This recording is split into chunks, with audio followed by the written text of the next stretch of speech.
Hello, Maxine. How are you Hi, doing today? I'm really well. It's absolutely great to be here. This is so exciting. Yeah, true, true. Well, it's the first time, so it's also kind of nervous, actually. So let's start. So first, I would like you to introduce yourself. Tell us what you do. Like, what is your field? What's your job? What do you enjoy? Okay, so I'm Maxine and I am in the facilities management industry. So everything related to commercial buildings, real estate, property management, procurement, which is managing supply chains, and that can be across the UK, EMEA wide, and in the past globally.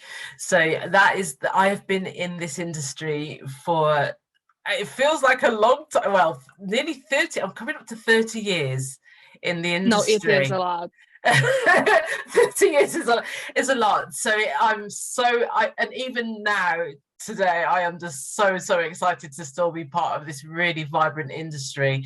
And it has really changed and evolved over the years, and just in line with digital, technology, the dynamics of the industry, and the demographic of the industry as well, in terms of females. When I started, not many females in senior positions, so it's really great to see more of us coming through, and of course now more diversity in the industry as well.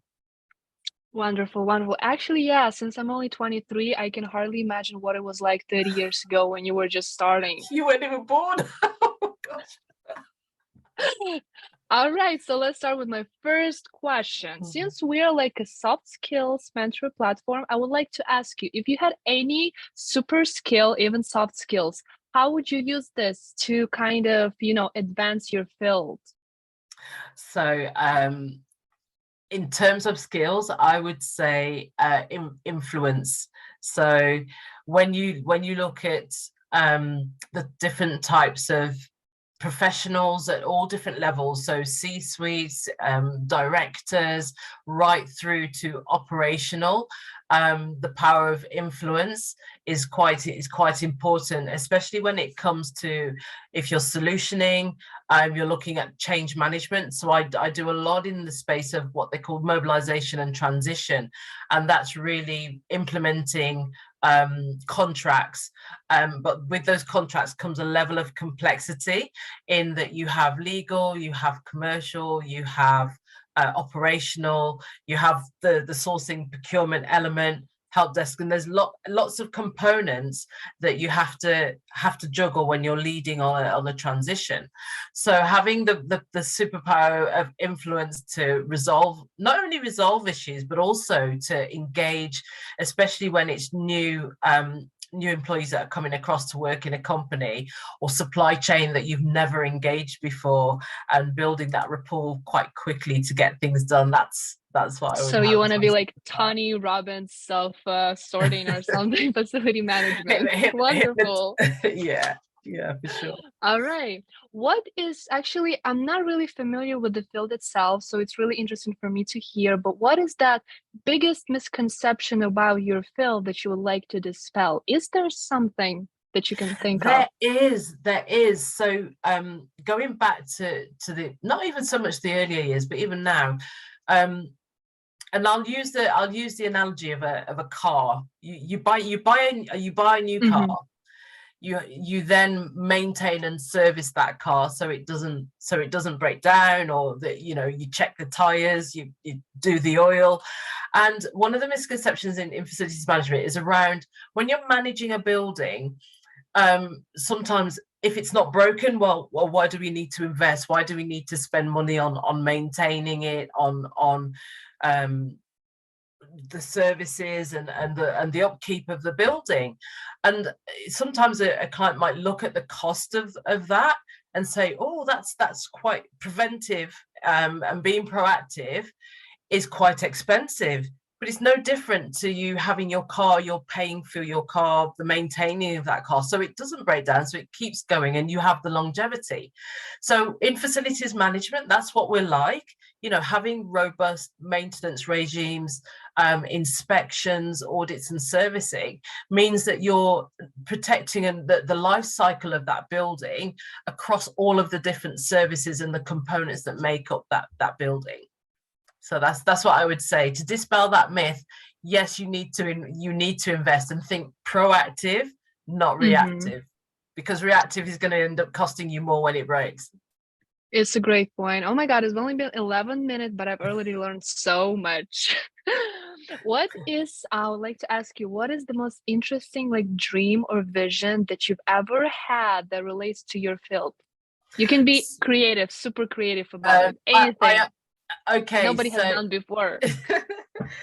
So if it's something that no one has done before, oh my gosh. Well, delivering transformation programs in the metaverse has not been done before.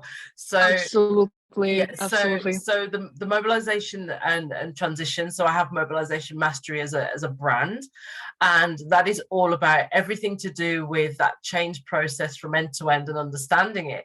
However, I would love to do the transformation programs in the metaverse. So design all the worlds, use a 5-step methodology for customers and cohorts to come in and then not only learn about how to mobilize, but there's also a deprogramming that we would go through, because there's things that happen, but then deprogramming and getting rid of all the biases, getting rid of all the assumptions and everything that kind of makes that current, and then reprogramming to a way that they can not only embed new skills but also learn from others and those experiences, but doing it all in the metaverse. I think that would be absolutely amazing. Metaverse will open so many opportunities, so I absolutely agree with you about this. And if you could work on any project, regardless of feasibility or like resources that you have in your hands, what would it be and why? So this encompasses my experiences with facility management, procurement, the relationships with supply chains, and it's actually a well-being mental health project. I would love to have a retreat for families that have children and young adults that have anxiety, depression, and mental health issues. And it would be to revive, restore, and really help them it's emotionally challenging and quite a stressful time for families, especially when you have the new economic pressures of life and the world, and having a teenager that suffers from anxiety, and how we cope and manage with that. Sometimes parents don't even see the signs, but having a place where they could retreat and go, and I think about sensory gardens, therapists and art therapy and things that they can do. That is a project that I would do if there was no limitations and nothing that could stop me.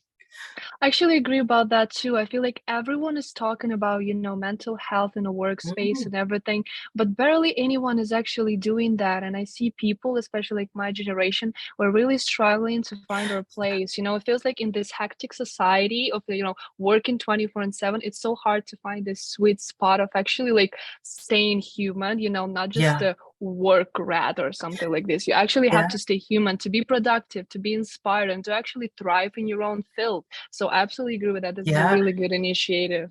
And also it's where to go. So if you're outside of the system as a teenager, you recognize, okay, because some teenagers as well, or young adults, may not have that support of a family or a support network of friends, so they have that loneliness. And it's like, okay, well, how do you tap into that system? Where can you go to just retreat, restore, and that's just, and it doesn't cost fortune, and it doesn't well it would be funded places, so it'd be a foundation, and those places would be funded for families and young adults. Wonderful. And one more question for me, because I'm really interested. How do you see and where do you see the future of your field? Is this something connected to Metaverse, as you were talking about, or something else also?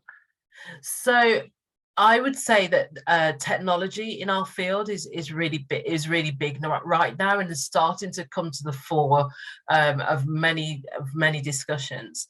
I would also say that alongside the diversity, the equity, the inclusion, alongside the sustainability, the environmental and carbon, does sit the technology and how facility management companies, corporations are going to integrate technology into their business to not only get efficiencies, but also keep them up to speed with the way the world is moving, which is digital. It is the Web3s. It is the metaverse. And how can you still deliver services effectively? You're going to still have the traditional, but then you're also going to have this digital area that the technology that drives better solutions and lowers the cost for clients. Absolutely. I believe companies that can implement those, like new tech initiatives, but not get too overwhelmed with that, actually be able to utilize that, they have the future. Absolutely. Absolutely. Oh, this is great. As I've said, I learned so much as we were talking today because I knew nothing about this field. I was looking at your job title and I was wondering, what am I going to ask? Because I know nothing about this. But it was really interesting, even though it's only been 17 minutes. So I'm pretty impressed how much you were able to deliver to me and explain to me. So I would like to say thank you so much. It was a really great live. It was recorded, so I'll share this with you, and I hope everyone enjoyed it too. And it was a really great test with you. Thank you so much for being our first guest of the hot seat of Gleek. Yeah, this is amazing. And I'm always what we do with education, the human skills, and so proud to be a mentor in Gleek and actively supporting and helping Gleek grow. Thank you. All right, thank you so much, and have a good day, Maxine. And you too. Take care. Bye. Bye.